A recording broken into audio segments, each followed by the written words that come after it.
ఇది చాలా కీలకంగా ఉంది. అంటే దాదాపు ఒక ఏమైనా అనుమానం వస్తుందేమోనని కొన్ని రోజులు ఇది డేటా కాకుండా దాదాపు 10 నెలలకు సంబంధించినటువంటి డేటాను కూడా డిలీట్ చేశారనే ఆరోపణలు కూడా ప్రస్తుతం వినవస్తున్నాయి. సో ఈ రిమాండ్ రిపోర్ట్ ఏదైతే ఉందో దానిలో అది పేర్కొనడం జరిగింది. మొత్తం మీద మే 6నే మార్కాపురం నుంచి సాయి కృష్ణను కృష్ణలంక పోలీస్ స్టేషన్కు తీసుకొచ్చాక అతని ఆచూకీ తెలియడం లేదని చట్టవిరుద్ధంగా కస్టడీలో ఉంచారని కూడా తెలిపారు సిట్ అధికారులు. మే 6, 8 తేదీల్లో సాయి కృష్ణను కృష్ణలంక పోలీస్ స్టేషన్లో చూసినట్లు ఒక ఎస్ఐ చెప్పారని రిమాండ్ రిపోర్ట్లో కూడా ఉంది. ఇక పోలీస్ స్టేషన్లో సాయి కృష్ణ అపస్మారక స్థితిలో ఉండగా చూశానని అతని తల్లి విజయలక్ష్మి వాంగ్మూలం ఇవ్వడం మనందరం కూడా చూసాం. మొత్తానికి సాయి కృష్ణను జడ్జి ముందు హాజరుపరచకుండా, అంటే ఏదైతే ఒక నాన్ బెయిలబుల్ వారెంట్ మీద అతన్ని తీసుకుని వచ్చి జైల్లో ఉంచినటువంటి తర్వాత 24 గంటల లోపు కోర్టులో ప్రవేశపెట్టకుండా ఇలా కస్టోడియల్ డెత్కి కారణమయ్యారంటూ కూడా ఆరోపణలు వినిపిస్తున్న నేపథ్యంలో అటు హైకోర్టును కూడా సిఐ తప్పుదో పట్టించారన్నది సిట్ చేస్తున్నటువంటి అభియోగం. లాకప్ డెత్ను దాచేందుకు సాయికృష్ణ శవాన్ని మాయం చేశారని, శవాన్ని పూడ్చిపెట్టడమో తగలబెట్టడమో చేశారని కూడా రిమాండ్ రిపోర్ట్లో ప్రస్తావించారు. అసలు ఏం జరుగుతుంది? సిఐ నాగరాజు దర్యాప్తుకు సహకరించడం లేదని, అతన్ని కస్టడీలో తీసుకుని ప్రశ్నించాల్సి ఉందని సిట్ అధికారులు వెల్లడించిన నేపథ్యం, దాదాపు దానికి సంబంధించి కూడా 6 గంటల పాటు విచారణ అది కూడా జరిగింది. దానికి సంబంధించిన రిమాండ్ రిపోర్ట్ కూడా అంతా సిద్ధం చేసుకున్నటువంటి నేపథ్యం. సో దీనికి సంబంధించి కూడా ఇవాళ మాట్లాడడానికి మనకి డిబేట్లో జాయిన్ అవుతున్నారు బేతంచెర్ల శ్రీనివాస్ నాయుడు గారు, జనసేన సీనియర్ నాయకులు. వారు ప్రస్తుతం మనకి స్టూడియోలో అందుబాటులోకి వచ్చారు. శ్రీనివాస్ గారు నమస్కారం అండి, వెల్కమ్ టు ప్రైమ్ డిబేట్. అదేవిధంగా రేగిడి లక్ష్మణరావు గారు, వారు వైసీపీ అధికార ప్రతినిధి. లక్ష్మణరావు గారు నమస్కారం అండి.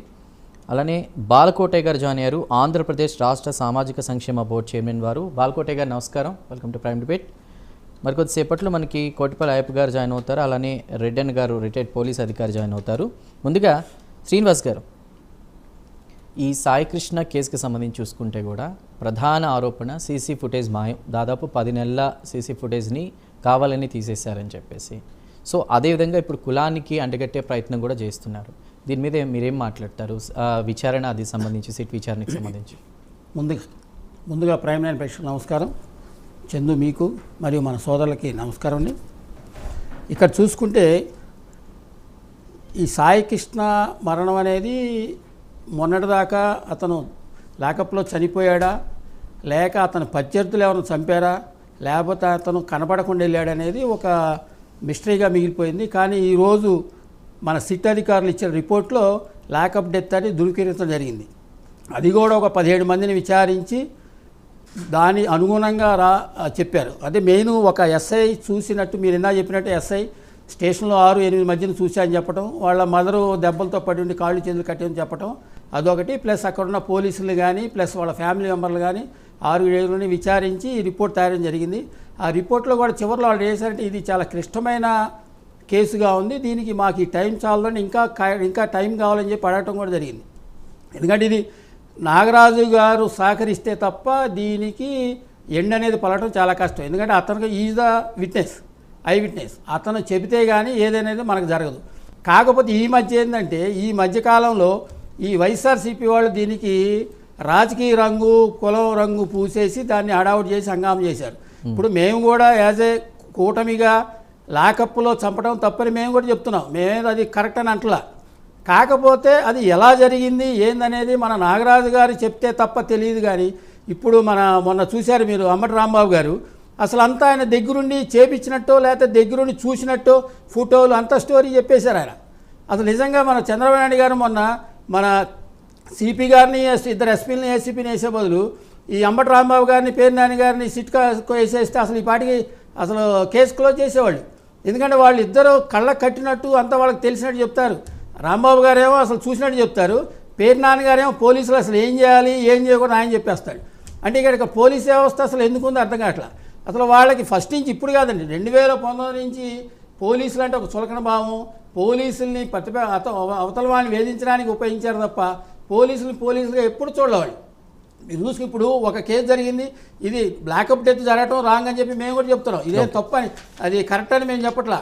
కానీ ఒకసారి చూసుకుంటే వాళ్ళు ఉన్న కాలంలో 2019-24 ఉన్న కాలంలో సుమారు 2022లో ఒకసారి చూస్తే 1,95,000 కేసులు అయితే దాంట్లో మహిళల మీద 25,000 కేసులు జరిగినాయి.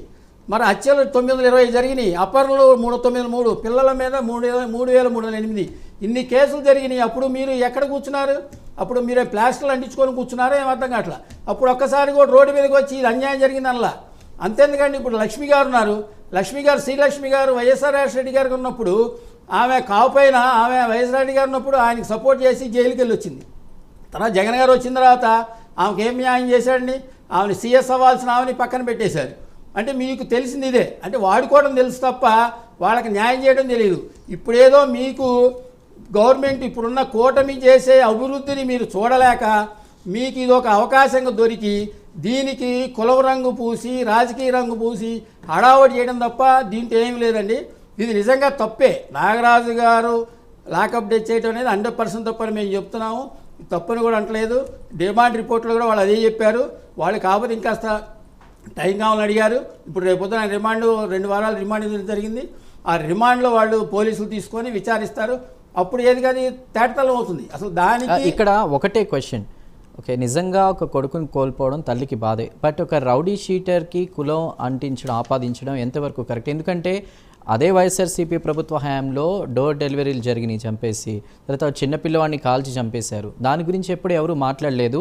సో కాపు కులాన్ని ఎందుకు ఇంత వేధిస్తున్నారని గాదే సాయికృష్ణ విషయంలో పేరుని మెన్షన్ చేస్తూ అంబటి క్వశ్చన్ చేయడం అనేది ఎంతవరకు కరెక్ట్ అనే క్వశ్చన్ రేజ్ అవుతుంది.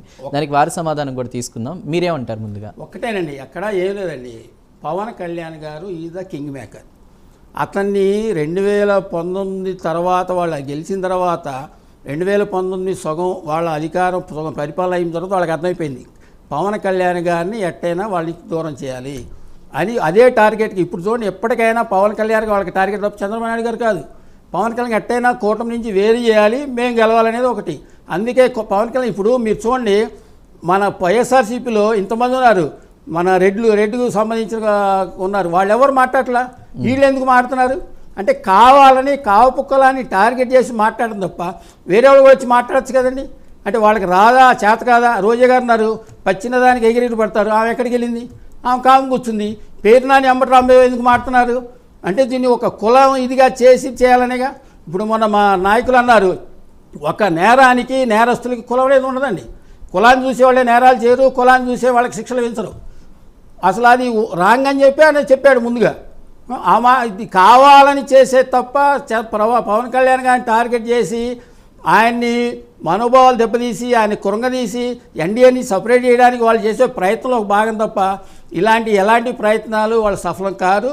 ఇవన్నీ వాళ్ళు టైం వేస్ట్ పొంది తప్ప వాళ్ళు జనం యొక్క ప్రాబ్లమ్స్ని పట్టుకొని జనం యొక్క కష్టాలను చూసి వాటి గురించి ఆలోచించి ముందుకెళ్తే ఏమైనా వస్తారే కానీ ఇలాంటి కుతంత్రాలు ఇలాంటి క్యాష్ రాజకీయాలు చేస్తే మాత్రం వాళ్ళ టైం వేస్ట్ అని చెప్పి చెప్తున్నాం. రైట్. రేఖ లక్ష్మణరావు గారు, ఇదే సాయి కృష్ణ గాదే సాయి కృష్ణ అనే వ్యక్తి 14 ఏళ్ల అమ్మాయిని రేప్ చేసి చంపేశాడు. వాళ్ళ ఫ్రెండ్స్తో రేప్ చేయించి